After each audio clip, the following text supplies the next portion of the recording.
తెలియట్లేదు అంటే CA list వాళ్ళు ఏం చెప్పుకుంటారంటే వాళ్ళు ఫైనాన్షియల్ రైట్ ఎక్స్పర్ట్స్ అంటే వాళ్ళు అందులో డౌట్ లేదు. వాళ్ళు మేము కాస్ట్ రైట్ ఎక్స్పర్ట్స్, అందులో ఎవరికి ఏమి భేదాభిప్రాయం లేదు, డిఫరెన్స్ ఆఫ్ ఒపీనియన్ లేదు. బట్ వాళ్ళు ఏమంటారంటే అంటే వాళ్ళు కూడా ఏమనలేదు, మాకు కారణం తెలియట్లేదు. మేడం గారిని కలిసాము మొన్న అనమాట. ఆవిడ అలాగే అంటే మీకు తెలియదు, అందరూ అలాగే అంటారు కదా. ఎంతమంది ఎంపీలు కలిసాము, వాళ్ళు రికమెండ్ చేశారు, సెలెక్ట్ కమిటీకి రికమెండ్ చేశారు, కానీ బిల్లులో మరి మా పేరు లేదు. మీరే అంటున్నారు కదా సార్, చదువు ఒకటే అంటున్నారు కదా. అవునండి, రెండు డిఫరెన్సెస్ ఎందుకు? అదే మాకు అర్థం కావట్లేదు. అది through you we want to ask the finance minister, we want to request the finance minister through you kindly include cost accountants and give us an opportunity to do tax audit. మనకున్న మినిస్టర్లు కూడా మంచి చదువుకున్నోళ్ళే, అందరూ బాగా తెలిసిన వాళ్ళే. వాళ్ళు ఎందుకు మిమ్మల్ని అంటే వాళ్ళు ఏమన్నా ఎక్కడ ఒత్తిడి ఉందా వాళ్ళకి ఏమన్నా సీఏ నుంచి? అది తెలియదు. మరి రీజన్స్ తెలియకనే మిమ్మల్ని ఆశ్రయించాం. మేము ఫైనాన్స్ మినిస్టర్ గారికి రిక్వెస్ట్ పెట్టాలి. మీరు కనుక ట్యాక్స్ అన్ని చేస్తా పోతే మాకేడ ప్రాధాన్యత తగ్గుతున్నట్టు భయపడుతున్నారు అంటే అది కాదండి. మీకు చిన్న ఎగ్జాంపుల్ చెప్తాను. సీఏలు ఇంచుమించు దేశంలో 2.5 lakhs ఉన్నారండి ప్రాక్టీస్ చేస్తున్న. మా సీఎంఏ వాళ్ళు 4,000 మంది ఉన్నారండి. ఈ సముద్రంలోకి ఒక నది కలిసింది అనుకోండి,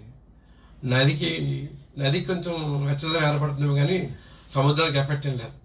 2,50,000 మంది ఉన్న జనాభాలో ఇంకో 4,000 కలిస్తే వాళ్ళ సొమ్మేం పోదు. కానీ అంటే ఇదో నా వ్యక్తిగత ఒపీనియన్ అండి, మా కౌన్సిల్ ఒపీనియన్ కాదు, నా ఒపీనియన్. కాబట్టి ఈ 4,000 మంది అందరూ జాయిన్ అయ్యి ఆడిట్ చేస్తే వాళ్ళ ఆదాయం గండి పడుతుందా? కాసేపు మీరు చెప్పిన వాళ్ళకేమన్నా అట్లా అభిప్రాయం ఉందేమో. అదే అందుకే నేను మీరు చెప్పేది నాకు ఆలోచన వచ్చింది. కానీ అలా భయపడాల్సిన అవసరం లేదు. చెప్పాక సముద్రంలోకి వాళ్ళ ఎక్స్పర్టీస్ ఫైనాన్షియల్ ఆడిట్ లో చూపిస్తున్నారు, మన ఎక్స్పర్టీస్ కాస్ట్ ఆడిట్ లో చూపిస్తున్నాము. జిఎస్టీ లో మనకు ఆపర్చునిటీ ఇచ్చారు, ఇంటర్నల్ ఆడిటర్ గా మనం క్వాలిఫై అయ్యాము యాజ్ పర్ కంపెనీస్ యాక్ట్ 2013 ప్రకారము. సో ఇందులో కూడా మాకు ఆపర్చునిటీ ఇవ్వండి. ఇప్పుడు కంపారిజన్ ఏం లేదండి, కాంపిటీషన్ అంతకన్నా లేదు. It's only a humble request to the government, to the finance minister, kindly include CMS as we are competent enough with our experience and with our expertise in subject matter. ఇంకోటి ఉందండి, ఇప్పుడు మీకు కొత్తగా ESG అంటారు. ESG environmental, social and governance. అందులో 17 గోడ్స్ ఉన్నాయి. మొత్తం ప్రపంచం మొత్తంలో 17 గోడ్స్తో మొత్తం మన వాళ్ళు చెప్తారు సర్వేజన సుఖినో భవంతు అంటారు కదా. అంత దేశం అంతా ప్రపంచం అంతా బాగుండాలి. ఆ ఈఎస్జీ గోడ్స్లో కొత్తగా ఎమర్జ్ అయిన ఐటమ్ ఏంటంటే సోషల్ ఆడిట్. ఇప్పుడు నిన్న ఎవరో పొలిటికల్ ఆడిట్ అంటున్నారు, ఎవరో రాజకీయ నాయకులు ఎవరో అంటున్నారు కదా.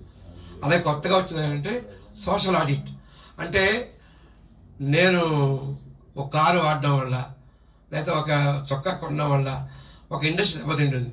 మామూలుగా మన పేపర్ ఇండస్ట్రీ బాగా ఉందనుకోండి, చెట్లు పాడైపోతాయి, కాలుష్యం ఏర్పడుతుంది, వాతావరణం పాడైపోతుంది. ఇందులో దీన్ని ఆడిట్ చేసే బాధ్యత దాన్ని సోషల్ ఆడిట్ అంటారండి. ఆ సోషల్ ఆడిట్ మాకు ఇచ్చారు, వాళ్ళకి ఇచ్చారు, ఇద్దరికి ఇచ్చారు. మేము సోషల్ ఆడిటర్స్. మేము క్వాలిఫై అయితే మేము ఇప్పుడు ఒక పెన్ను తయారు చేయాలంటే ఆ పెన్ను అమ్మడం వ్యాపారి అంతా ఒక ఆస్పెక్ట్. దీనివల్ల న్యాచురల్స్ ఎంత పాడైపోతున్నాయి, కార్బన్ ఎంత పోతుంది, ఇలా ఆడిట్ చేస్తాం. అన్నింటిలో మాకు అవకాశం ఇచ్చారండి. సోషల్ ఆడిట్లో కూడా ఇచ్చారు. మేము కూడా సోషల్ ఆడిట్ చేస్తాం. ఇన్సాల్వెన్సీ అని చెప్పి కొత్తగా వచ్చింది 4 ఏళ్ల క్రితం, ఇన్సాల్వెన్సీ బోర్డు. అందులో మీరు ఇన్సాల్వెన్సీవా?